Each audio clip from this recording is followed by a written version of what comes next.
Brian is going to be showing me and you how to put a handle on a knife blade.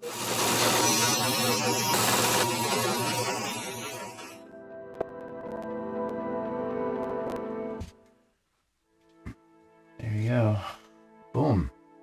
The one place that you'll never be able to get at again is this end right here. So before we do much more, you're going to smooth that out and do whatever you want to do to it. And that way you won't have to do it while the blade is in there, which would result in scratches. By holding it as low as possible, it keeps it from rocking.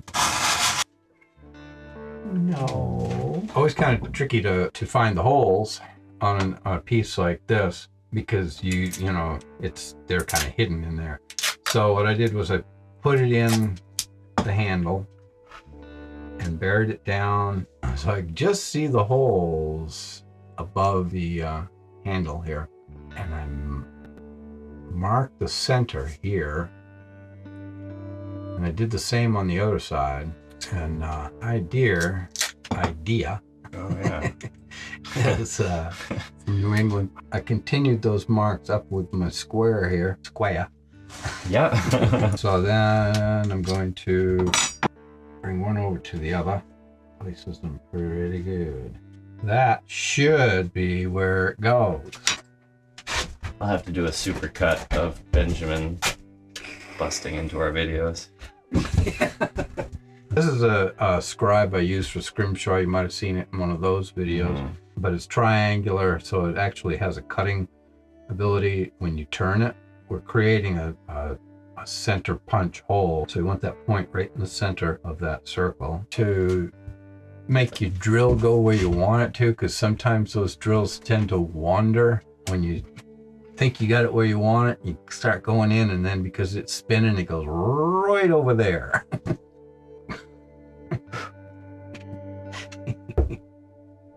It's like, hey, I'm going to be part of this show.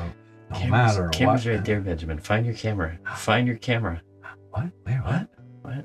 Let me see if I've got a piece of brass that's the right side. Steal my chair. No, I'm going to pound you. Pound you. What cat? Ah, perfect.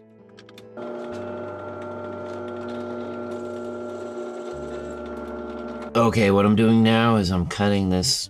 We annealed it. Now I've marked it off as slightly wider than the handle. So I'm gonna cut it like so. I think yeah. Like so. And it cuts on the back stroke.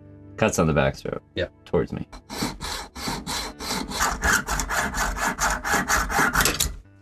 So what we're doing now is we're going to epoxy the blade into the handle. Started to try to get away.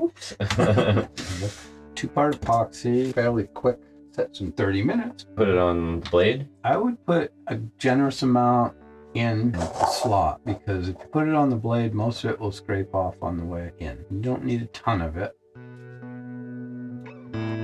You could take what's left, and if you want, while you're holding that up, do it. We'll just kind of butter up the blade a little bit.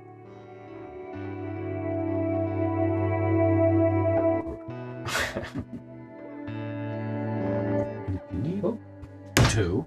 Damn, that's a good mosquito.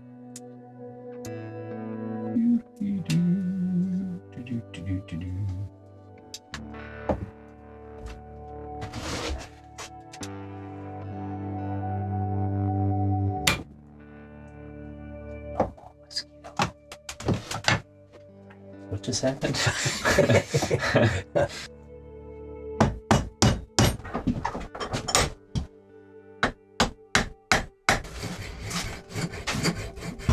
Alright, crisis averted.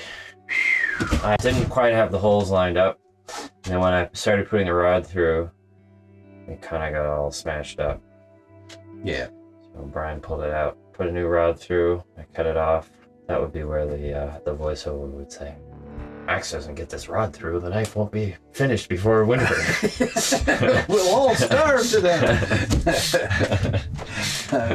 So now that it's through, what we did was I put a more gradual taper on the end of the rod, and so the smaller ultimate end on the rod found its way through and then drew everything together, and everything's good. So Max is going to clamp it now, and I think I would go just ahead of that pin and squeeze it up.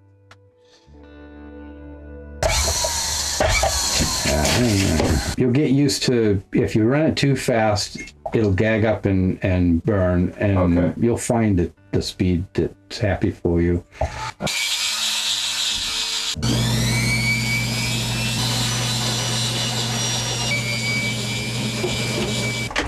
So I have brought the handle down to close to the tang, half-tang. Yeah. So now I'm going to use the hacksaw to cut the posts down flush.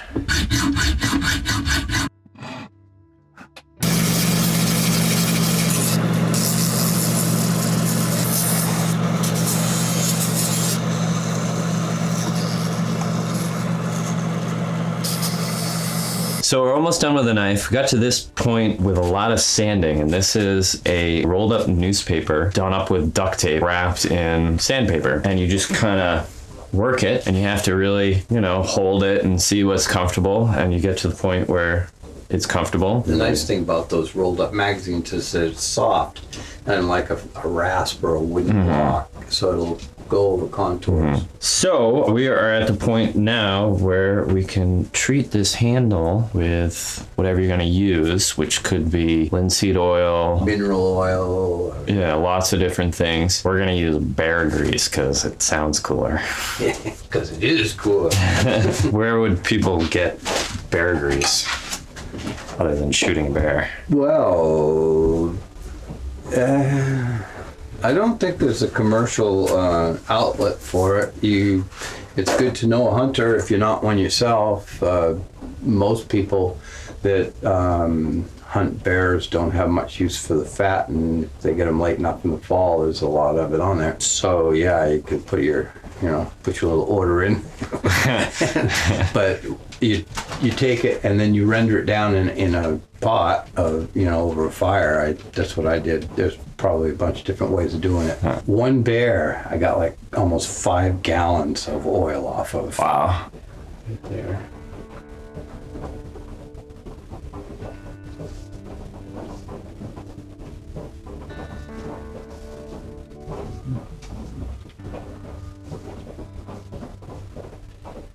There we go.